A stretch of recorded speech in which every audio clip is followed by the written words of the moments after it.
तर मित्र हो, कथेचं नाव आहे पसंद आहे मुलगी. या कथेचे लेखक जे आहेत त्यांचं नाव आहे विवेक चंद्रकांत. खूप जुनी गोष्ट आहे. विजयने मला निरोप दिला, अश्विन उद्या मला मुलगी बघायला जायचं आहे, तर मित्र म्हणून तू पण चल. त्यावेळी मोबाईल नव्हते, लँडलाईन अगदी मोजक्या लोकांकडे. लग्ना अगोदर फोटो पाहायला मिळे, पण तो स्पष्ट नसे. सर्व आनंदही आनंद होता. मी आईला सांगितलं की मी विजयाबरोबर जाणार आहे त्याच्यासाठी मुलगी बघायला. तर आई नको म्हणाली. तरीही मी ऐकलं नाही, कारण नवरदेवाचा जवळचा मित्र म्हणून मला जरा भाव खाता आला असता ना. शिवाय माझंही लग्न बाकी असल्यानं पुढे हा अनुभव आपल्याला उपयोगी पडू शकतो, हाही माझ्या मनात विचार होता. सकाळी विजयाचे आईवडील, मामा, एक मध्यस्थ आणि आम्ही दोघे म्हणजे मी आणि विजा असे सगळेजण एस टीने जवळच्या गावाला निघालो. गाव अगदी 1-1.5 तासावर असेल. तिथे पोहोचलो. मुलीवाल्यांनी घर जरा साफसूफ करून ठेवलेलं दिसलं. आम्ही दिवाणखान्यात बसलो. मुलीचे वडील, मामा आणि त्या गावातले 1-2 लोक होते. थोड्या गप्पा झाल्यावर मुलीनं चहा आणून दिला. मुलगी नाकी डोळी चांगली वाटली. विजाला मी कोणाचं लक्ष नाही हे पाहून इशारा केला. तेवढ्यात आतून मुलीच्या वडिलांना बोलावलं. बहुधा मुलीच्या आईनंच बोलावलं असेल. ते 5 मिनिटात बाहेर आले. तोपर्यंत अगे एवढी काय घाई, हो विचारायला काय हरकत आहे, अशी काहीतरी कुजबूज आमच्या कानी पडली. ते आले तसे माझ्याकडे बोट दाखवून विजाच्या वडिलांना, त्यांना आम्ही प्रभा काका म्हणायचो, त्यांना विचारू लागले, हे कोण? अहो हाही आपलाच पोरगा आहे, अश्विन, म्हणजे लहान भावाचा पोरगा आहे हा. प्रभा काका आणि माझे वडील मित्र, पण आमच्या जाती भिन्न होत्या. मग माझ्याबद्दल समोरून बरीच विचारणा झाली, म्हणजे माझं शिक्षण, नोकरी वगैरे वगैरे. प्रभा काकांनी सगळ्या प्रश्नांची सविस्तर उत्तरं दिली. नंतर नाश्ता दिला. खरं तर त्या काळी मुलगी पसंत आहे असं लगेच सांगत नसतात, पण प्रभा काकाला काय वाटलं कोणास ठाऊक, त्यांनी बैठकीतच मुलगी पसंत आहे हे सांगून टाकलं आणि देण्या घेण्याचं नक्की करू असं आडवळणानं सांगितलं. देण्या घेण्याचं ठरणं म्हणजे मोठं कठीण काम त्या काळी. हुंड्यावरून घासाघीस, लग्नाला किती लोक येणार, व्यवस्था काय, सोनं किती देणार, मेनू काय, 2, 3, 4 तास बैठका चालत असे. सुदैवाने दोन्हीकडची मंडळी जरा समजदार होती, त्यामुळे लवकर देण्या घेण्याचं संपलं. मग एका कागदावर सगळी नोंद करण्यासाठी आमच्याकडच्या एका माणसानं कागद काढला, पण त्याला थांबवत मुलीच्या वडिलांनी सांगितलं, अजून 1-1 कप चहा घेऊया, मग नोंद करूयात. चालेल. थोड्या वेळानं एक दुसरीच मुलगी चहा घेऊन आली. ती दिसायला सुंदर होती. चेहरा मोहरा मुलीच्या चेहऱ्याशी मिळता जुळता होता. ही मधू, माझ्या भावाची मुलगी. हिचंही बघतोय आम्ही लग्नासाठी. जमलं तर दोन्हींचंही एका मांडवात जुळवून टाकू. बैस ना ग पोरी, त्यांनी इशारा केला. मधू अगदी अवघडून बसली. तिने हळूच माझ्याकडे चोरटा कटाक्ष टाकला. मी तर बॉस खल्लास. प्रभा काकानं तिला जुजबी माहिती विचारली. नंतर ती उठून गेली. कशी वाटली आमची मधू? म्हणजे प्रभा काकानं विचारलं. माझ्याकडे बोट दाखवत मुलीचे वडील म्हणाले, यांच्यासाठी म्हणतोय मी.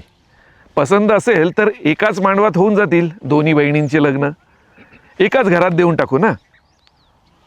आता मात्र प्रभा काका गडबडला. हे असं एकदम स्पष्टपणे विचारलं जाईल अशी त्याला कल्पना नसावी. मध्यस्थ त्यावेळी तंबाखूची पिंक टाकायला नेमका बाहेर गेला होता. अहो पण असे कसं काय सांगू ना, म्हणजे त्याच्या आईवडिलांचं मत घ्यावं लागेल ना. मी एकटा कसा काय निर्णय घेणार? अहो तुम्ही चिंता करू नका, आमची मधू त्यांना पण आवडेल. देण्या घेण्याचं तुम्ही पाहिलंच, आम्ही काही कमी पडू देणार नाही बघा. तुम्ही मोठे आहात निर्णय घ्यायला. नाही हो, नाही म्हणजे ते शक्य नाही हो. प्रभा काकाला काय बोलावं 2 मिनिट काहीच सुचेना. उद्या तुम्ही तुमच्या भावाला आणि वहिनीला पाठवून द्या हवं तर. गोष्टी भलतीकडेच चालल्या आहे हे बघून प्रभा काका उठला आणि मुलीच्या वडिलांना जरा बाहेर घेऊन गेला. 5 मिनिटांनी दोघंही आत आले तर मुलीच्या वडिलांचा चेहरा उतरलेला होता. ते घाम पुसत होते. त्यानंतर बाकी गोष्टी पटापट झाल्या. जेवण झाल्यावर मुलगी सगळ्यांच्या पाया पडली आणि आम्ही परत निघालो. येताना मी प्रभा काकाला काय झालं असं विचारलं. त्याने मात्र प्रामाणिकपणे त्या लोकांना सांगितलं की त्या मुलाचे वडील माझ्या सख्ख्या भावापेक्षा अगदी जवळचे जरी असले तरी ते आपल्या जातीचे नाहीत. मी घरी आलो आणि अस्वस्थ झालो. विजयचं लग्न ठरलं याचा आनंद तर होताच, तर मधूची छबी माझ्या नजरेसमोरून हलतच नव्हती. जे झालं ते विसरून जायला हवं होतं, कारण ते प्रत्यक्षात येणं अशक्य होतं. जाती वेगळ्या तर होत्याच, त्या काळी तर हे खूपच अवघड होतं. मोठं कारण होतं.